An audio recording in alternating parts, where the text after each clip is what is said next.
Namu Myoho Renge Kyo.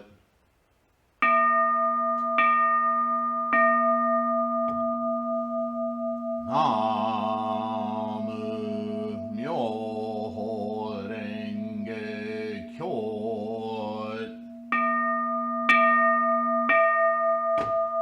Namu Myoho Renge Kyo.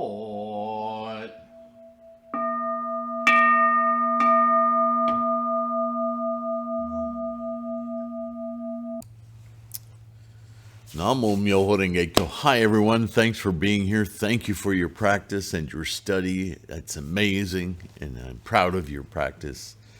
And thank you for participating. If you're new here, welcome. Thank you for helping to grow this Sangha, and congratulations on your Buddhist practice. Now, when I'm doing these analyses and interjections into the translations of sutras for the benefit of insights and ways of understanding the meaning of these texts and words, it can seem like there's so many concepts that we talk around as we explore these sutras that it's easy to feel a little lost if you're just diving in right here, right in the middle of a sutra. So and as example, I want to mention something that's come up a lot in the Lankavatara is the consciousnesses. In Buddhism, we have this definition or this concept of consciousness and consciousnesses, which is quite different from everyday non-Buddhist conversation. Usually outside of Buddhism, even in some annals of Buddhism, consciousness is seen as whether you're alert, awake, and functioning as a human being conversationally, or whether you're out, as it were, whether you're sleeping or simply unconscious. And so there's this basically on or off, A, B kind of discussion of consciousness. Not so in Buddhism. Buddhism dissects the experience of living and the experience of the mind. So in all, there are 9 consciousnesses defined in Buddhism, in Mahayana Buddhism, and certainly in the ultimate teachings of Buddhism. So I'm not going to go through them all other than to suggest to you, and it'll help you to understand, that for instance is our sense of seeing. Seeing requires a mechanism to analyze photons of light and something to reflect those photons of light. So there's a sense object and there's a sense.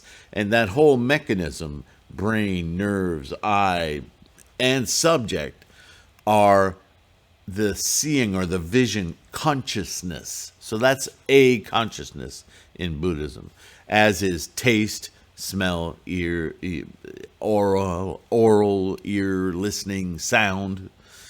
Finally got to the word. And, feeling, touch. All of those are consciousnesses in Buddhism, as well as our perceptive mind, right? Our epistemology and the constructs of that database of information, and the database that is our perceptive, you might say, beneath epistemology makeup, our energetic makeup of the way that we perceive, understand, create data. So all of those are different levels of consciousness, all right? And you can use the search on the home page of this channel, not the top search, that's all of YouTube.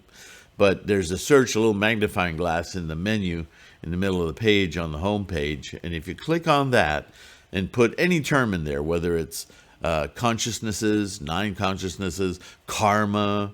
These are very popular dharma or chanting or daimoku or gohanzan or mandala. Any of these key words, if you're just getting familiar with the channel or if you're just getting familiar with Buddhism, you can put those searches in there, and there are hundreds, literally hundreds of videos on this channel. So sifting through them all and understanding the titles it's too voluminous and time consuming, right? But if you use a key term like that in the search, you'll get a small result set of videos that specifically deal with that subject.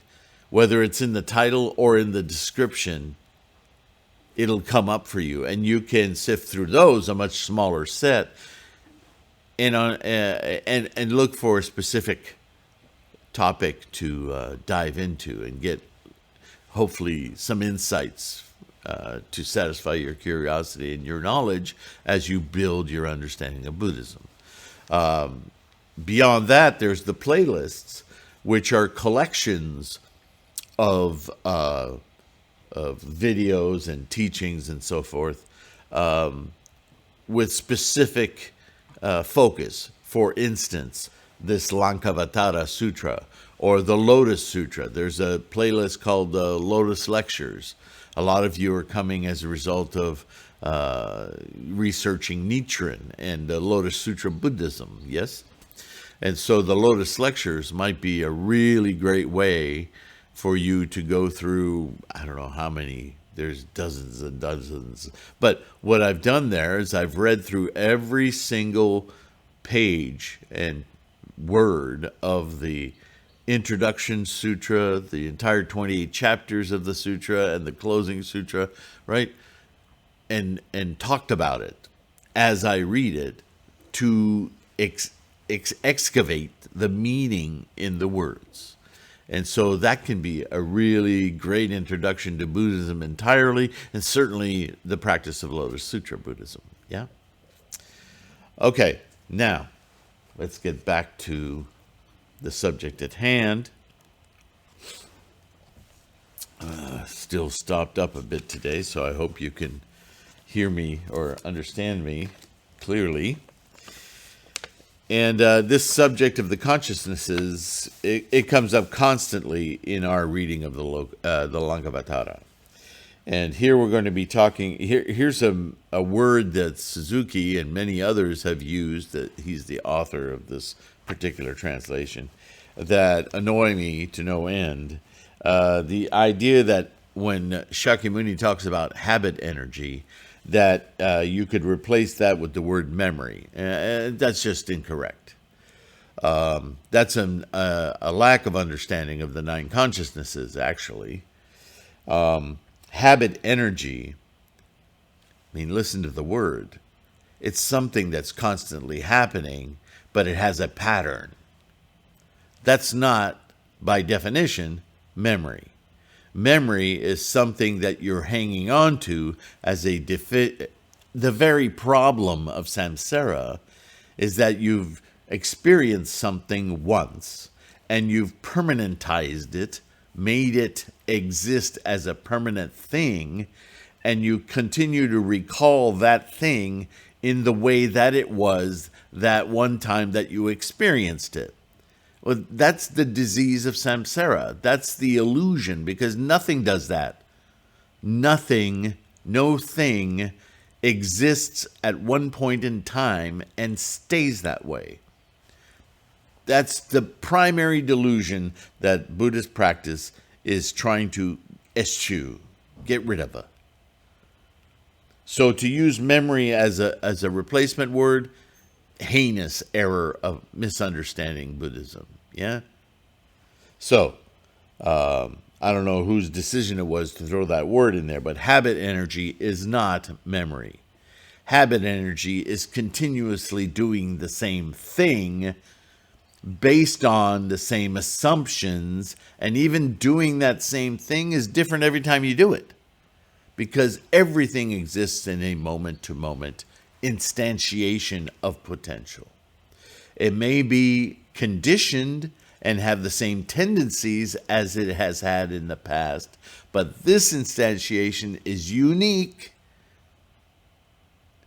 even though it may be tremendously similar and share many creative aspects from potential. It is still a unique moment other than it was. The reason it's called habit energy is because it's based upon the same tendencies and conditions.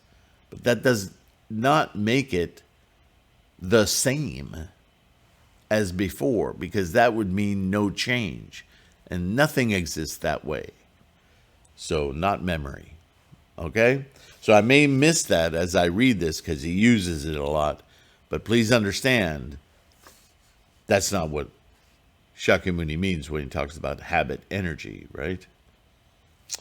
So at that time, Bodhisattva Mahasattva Mahamati, he says to Shakyamuni, this is said by the emancipated one, that the Bodhisattva Mahasattva and others should not grasp meaning or reality according to words. And what he's really saying, not Mahamati, but Shakyamuni, is that you can't assign words to meaning, because meaning is a fluid, moment-to-moment thing. Words are an ad hoc system of samsara that we've used to try to point at meaning. But the words themselves, they're just sounds that we make, and we agree upon what they're pointing toward, right? But they themselves are not the meaning. So, again, Buddhism dissects, yes, how the mind is working. But here Mahamati is saying, in his own way, that you tell us, Shakyamuni, not to grasp meaning or reality, as it were, according to words. Okay. But, emancipated one, why should not the Bodhisattva Mahasattva grasp meaning from words? What are words? What is meaning? What's the difference? Yeah? So, Shakyamuni says, then Mahamati, listen well and reflect within yourself well. Check how your mind works as I explain this. Mahamati says, yes, thank you, go ahead. So the emancipated one then says to him, now, Mahamati, how is speech produced? Depending on discrimination and habit energy as the cause, there is the conjunction and the distinction of sounds and letters, which, issuing forth from the teeth, jaws, palate, tongue, lips, and the cavity of the mouth, make mutual conversations possible. This is speech. So he's just dissected it for Mahamati. Understand what you're asking. What did I say here? Bodhi as middle ground between samsara and tathagata, real versus suchness. Important point, yeah? Now, Mahamati, what is meaning? The Bodhisattva Mahasattva is said to have grasped meaning well when, all alone in a private, quiet place, he walks the path leading to nirvana. By means of his transcendental wisdom, prajna, Buddha wisdom, which grows from learning what we're doing, thinking what we're doing, and meditation, Namo Myoho Renge Kyo, and causing a revulsion first at the source of the habit energy by his self-knowledge, abides on the stages of self-realization where he leads a life full of excellent deeds. Okay, there's a mouthful. So this is why I made this note on the margins of this page. What Shakyamuni is describing there is the Bodhi path. So, on the one hand, as a physical being in the physical universe, samsara, right?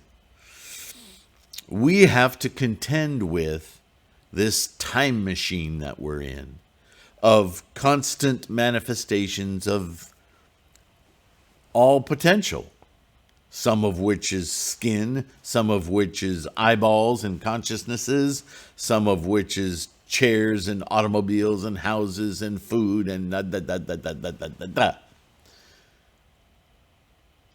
Sounded a lot like tathata, didn't it? Because that's what everything is. It's a suchness. If you simply grasp that everything we experience is experienced in the moment it's manifesting, even though it's manifesting over and over again, like a line when you're learning geometry in math in school. A line is apparent because of a locus of points. We, with our minds, connect those points into a linear perception. But the line is not a thing. It's a perception that is linear. So you need to start reevaluating how we experience life. And the more we evaluate how we experience life as not a static thing, but a moving, not only moving, but with a momentum, kinetic energy, moving, where is it? Well, where are we moving? Through time, space. Why is it time, space? Because without space, there is no time. Without time, there is no space. It's this entire elusive, constantly moving, developing process that is life. And we, with our emergent property we call mind, can witness it. This is the whole formula of Buddhism. Understand that you are witnessing life in its process, of which you are made of, constituting momentum, energy, moving through time. This is why we age. This is why we change. This is why we develop. This is why we decrepitude. We're constantly changing, as everything else is. Seeing our life and our experience of life as momentum of this karmic, this energetic manifestation. If we truly focus on that, then our ideas and our collection of stuff that we treat wrongly as permanent, well, our anxieties and our stress about those things they'll just go away, because they're based on nothing. They're based on clouds of misunderstanding, yes? So, when Shakyamuni describes walking the path, having grasped the meaning well, which by that he means that everything is impermanent. Everything, fundamentally, all phenomena in the universe, including smell, eyesight, body, ad nauseum, is simply happening, not happened and dragged along, but contemporaneous experience. When you grasp that meaning entirely, then, because you're still here as a human being, you don't disappear when you do that. You just understand it differently. This is why it's called awakening. The first thing that happens, the first stage of really getting there, is this kind of falling away of this alternate reality that we've maintained for so long in our life, of ownership, of thingness, And it could be an ownership of this is my fingers and this is my chair, but it's also an ownership of this is what I call the sky, and this is what I call land and trees and grass. That's an ownership also, because the key feature of ownership is the permanentizing. The idea that something is made and exists in and of itself. And this is the problem of language, where we try to use words like real to identify something that is really constructed in the mind. Do you see? The construct in the mind of something that exists is that it never changes. Once made, it is there forever. But that's delusion.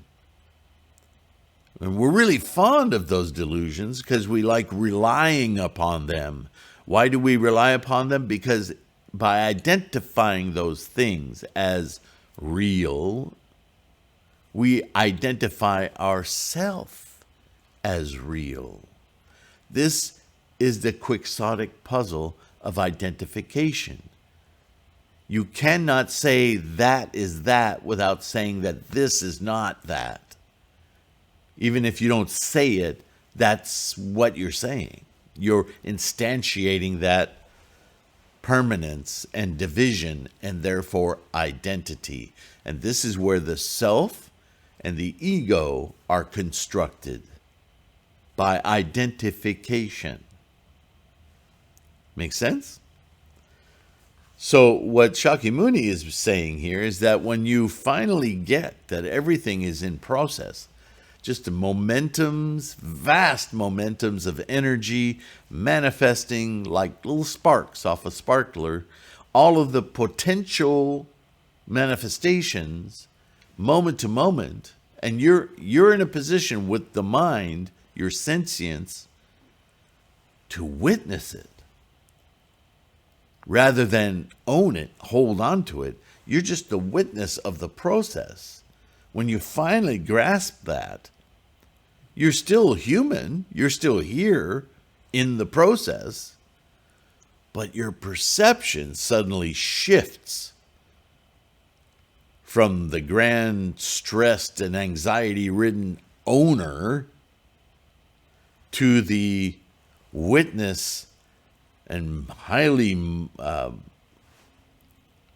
energetic momentum through time-space of the observer of everything happening moment to moment in your life. There's this falling away. All that weight, all that responsibility of ownership suddenly becomes a wonderful experience of being along with in this momentum. So that's what's indicated by this word revulsion. It's not revulsion like throwing up. It's revulsion as in, there's no need for me to keep dragging this baggage of stuff that isn't stuff. It's not even there. It's a tendency and condition that's constantly manifesting. When that occurs, then you're freed, you're emancipated, you're liberated, all those words, from that stress and that anxiety of carrying this along, while you experience fully this moment-to-moment momentum of vast amounts of energies to witness, to be in, to flow with, rather than constantly dragging along. And fearing, by nature of that dragging, what's next? What's going to happen? When you're in the flow, you're just flowing, you're being. And that's incredible, amazing, liberated. So this is what he's saying is here. He's basically describing Bodhi, as I wrote this note. The Bodhisattva is a sort of middle ground, if you will. a middle ground between all of the avarice, greed, and conditioning about having and owning everything from, as I said, fingers, chairs, and others, because it's a relationship, right? So we own others. To an understanding that others, as well as fingers and chairs, are magnificent inventions and constructions of energy. And it's almost like a playground now. We don't have to be anxious about anything because it's just happening, and we're happening with it. And isn't that glorious? And this is why I often talk about our relationships with life.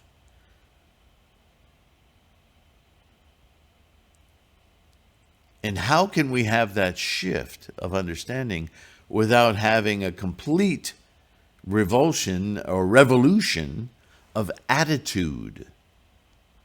The way we think about all of this thingifying and experience as this momentum of energies is such a liberation that how we feel about, how we identify with, not having to identify so much as to recognize suchness. Because when something isn't permanent, then what is it? It's expressing a potential. And expressing a potential has such and such qualities, such and such identifiers. But those identifiers no longer are static, existing, self-existing things. Those identifiers are something we simply recognize as the instantiation of this momentum, moment to moment to moment. Just like if you took a sparkler, you know what I'm talking about, where you, 4th of July or celebrations all over the world, they use these little sticks that they almost look like metal incense, and you light them on fire, and the heat produces and has chemical reactions and throws off these sparkles, these little sparks of light. We call them sparklers, right? But those sparkles that occur and fizz into the air, they only fizz for a moment. They don't fizz permanently, right? They emanate from this physical thing. They instantiate for a moment, and then they're gone. They disappear. But we still experience, when I say sparkle or sparklers or sparks, you all know what I'm talking about. But we take for granted that that's a momentary, moment-to-moment instantiation of sparkle, right? Everything in life behaves in that manner. Some energies collect to express, and then once the expression is made, it's done, followed by the next moment, where it either will express again or it will not. But our tendency in samsara is that if something expresses several times, even though it's modified, we don't see granularly enough to identify the differences, except over long periods of time. We connect all of those manifestations like a line, and we make that line the thing, but that's not the thing.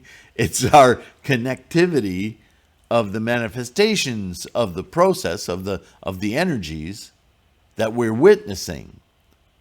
We fool ourselves into making that continuum a thing in itself, which obviously makes no sense logically, right?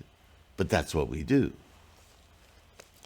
So Shakyamuni is identifying for Mahamati all of these words that you've constructed, that we've constructed as a species, to stand for certain characteristics, colors, shapes, solidities, all of these things that we've defined.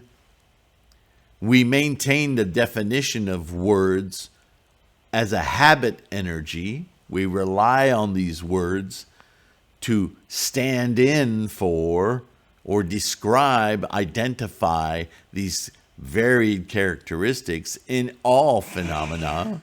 And with those words, we think we understand the world around us.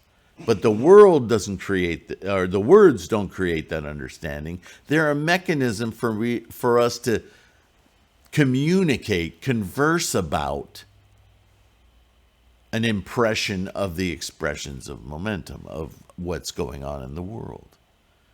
Once you penetrate that with your study, you can now live free of those ownerships, that baggage of reality that you keep carrying along, and you can recognize that that bag is empty, that the baggage is of your own creation, and now you're free to experience life fully without the restrictions of habit energy. It's like every moment is new.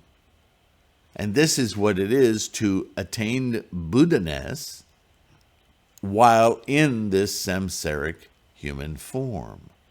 This is living as a bodhisattva, or as we've said before, coursing as a bodhisattva with Buddha-ness, with the Buddha mind engaged moment to moment. Right? So Shakyamuni goes on further, Mahamati, the Bodhisattva Mahasattva who is conversant with words and meaning, observes that words are neither different nor not different from meaning, and that meaning stands in the same relation to words.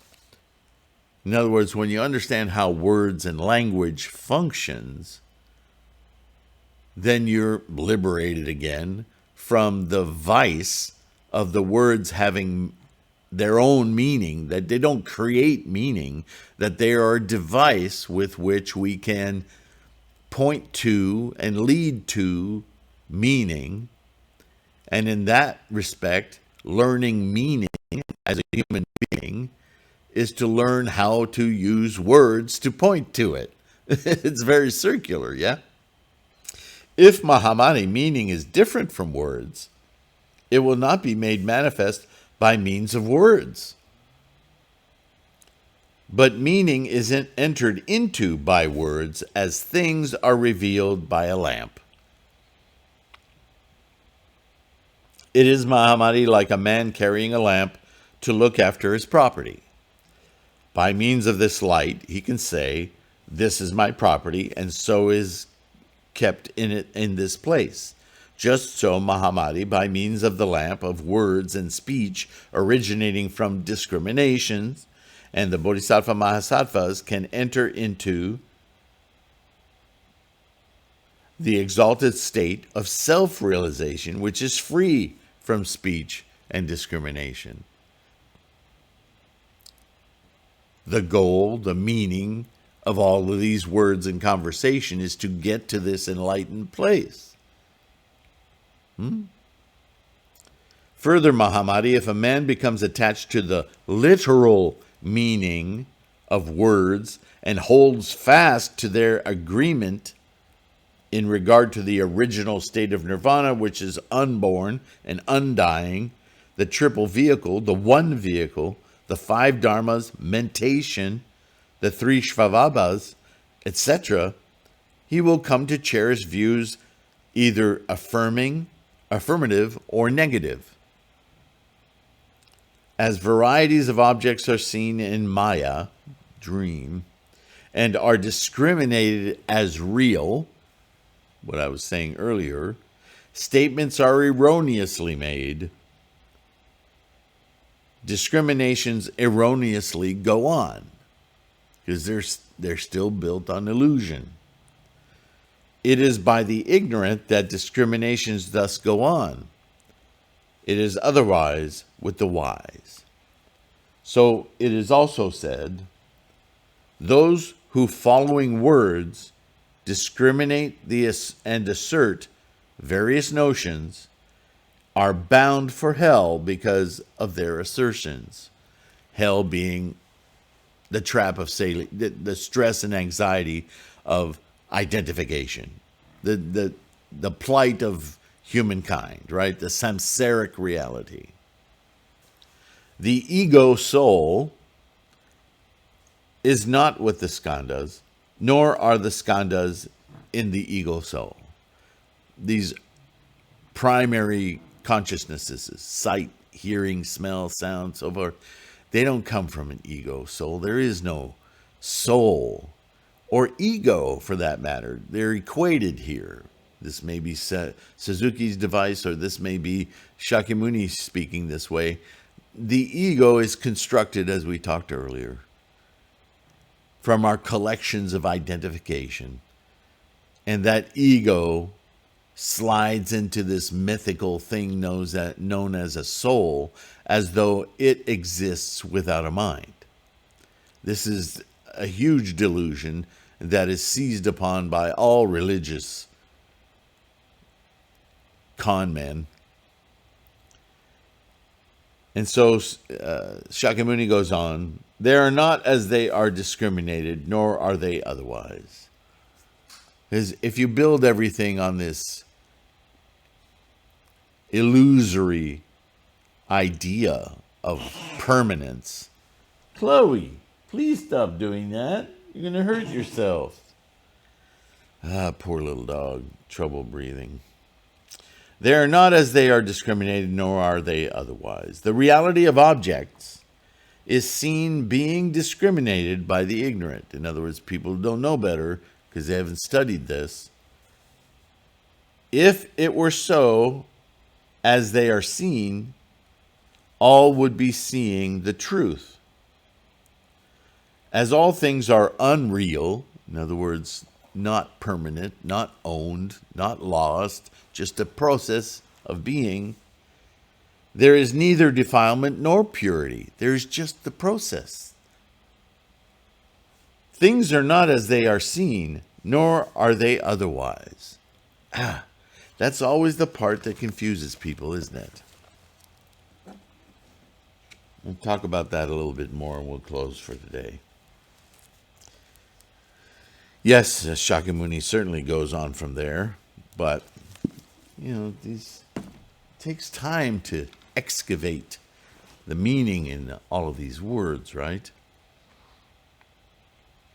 So what Shakyamuni is trying to identify here, once again, repeating himself, is that he's not suggesting that everything that we hold, touch, this stuff we call body, and everything we own, purchase, right? We live in, today it's almost mandatory that you must be constantly replenishing and owning stuff.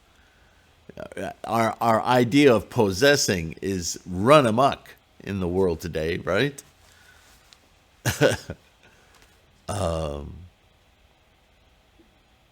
He's not saying that you're in hell because you have an iPhone or all of the myriad things that you own, including your relationship, your children. Everything is about ownership, having, embracing, right? He's not saying you have to burn all of that. He's not saying that's your problem, that's why you're in hell. He's saying that you have to change your perception, your attitude, your way of being alive with all of this same stuff. But you have to release your lizard mind of your relationship with stuff being owned or lost or permanent. And you have to adjust your thinking to the highly revolutionary experience of being with this massive process of energy manifesting moment to moment to moment to moment to moment to moment. Be in the life. Don't witness the life as something collected, but witness the life as something happening right now. Isn't this amazing? Isn't this amazing? Isn't this amazing? Oh, look what I brought. No. Is that making sense? Am I connecting there?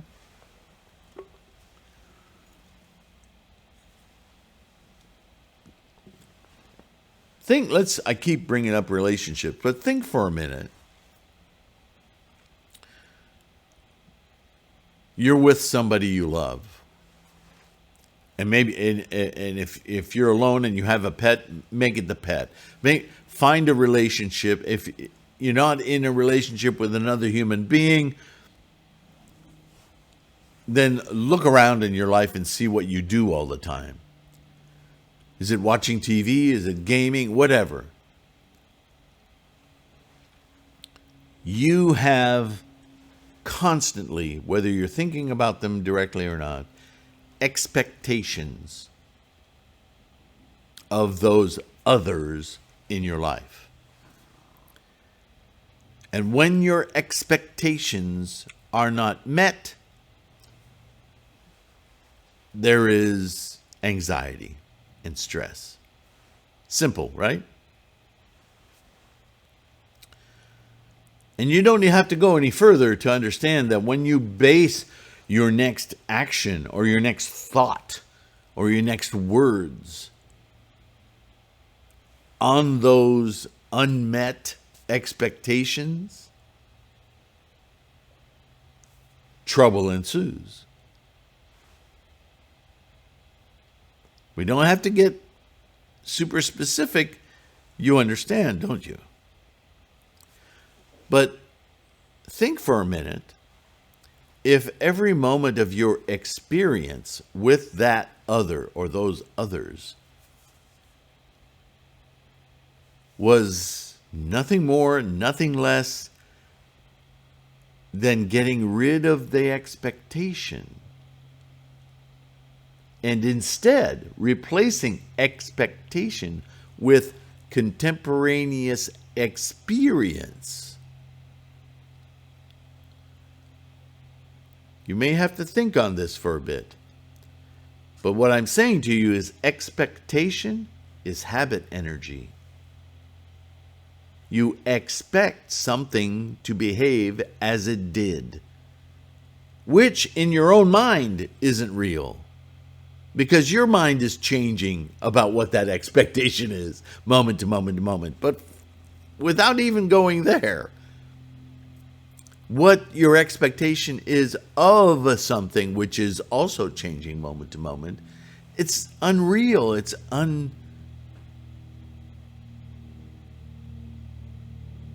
illogical. It simply doesn't make sense.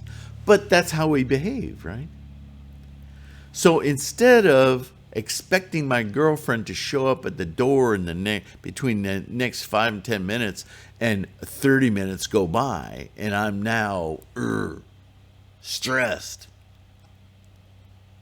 If instead of that, when she walks in the door, I go, oh, wow, there's that person I love. Look at her smile, or look at her struggling with carrying in something. Let me be involved in the now. Let me appreciate this moment. Experiencing it now without the baggage, the expectations.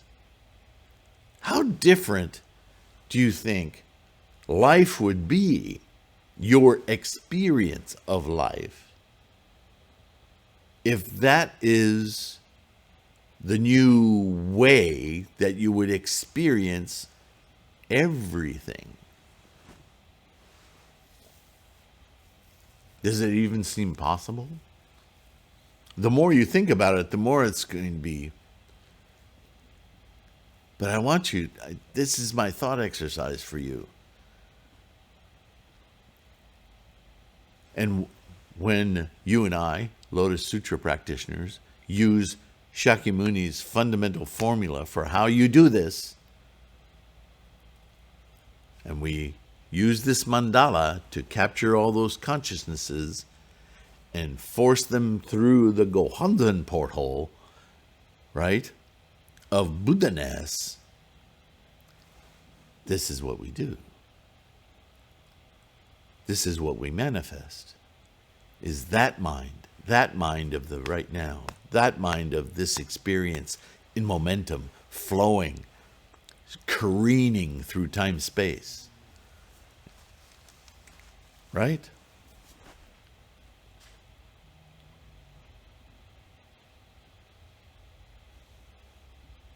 That is truly revolutionary thinking. Maintaining that window of understanding in our daily lives, that is the practice. That is why Bodhisattva practice is the complete experience of enlightenment. Yeah? Namo Myoho Renge Kyo. Thank you for following me on this journey. Not following me, but using me, right? I hope that you get insights and your own aha moments from these conversations. Please help expand this conversation to more people by liking this video. Please subscribe. It means a tremendous amount to not me personally, but to the algorithm, the mechanism by which we introduce more people to this kind of revolutionary thought. Assist more people to reach their Buddha-ness. And to those of you who are able to support this channel monthly or occasionally through Patreon, where all these videos are on Patreon as well, and there's no demand for your membership, but it is an easy vehicle for you to make donations through. Or you can go directly through paypal.me/SifuSylvain and just go directly through PayPal and help support this channel and our efforts. I'm deeply, deeply gratified by your participation and so proud of your practice. Please keep doing it. I'll see you in the next video. In the meantime, be kind to yourself. Take care of your health. Otherwise, practice just gets harder, right? We don't need to be challenged by our health. And in the meantime, I will do some more studying and prepare for the next video. Bye for now.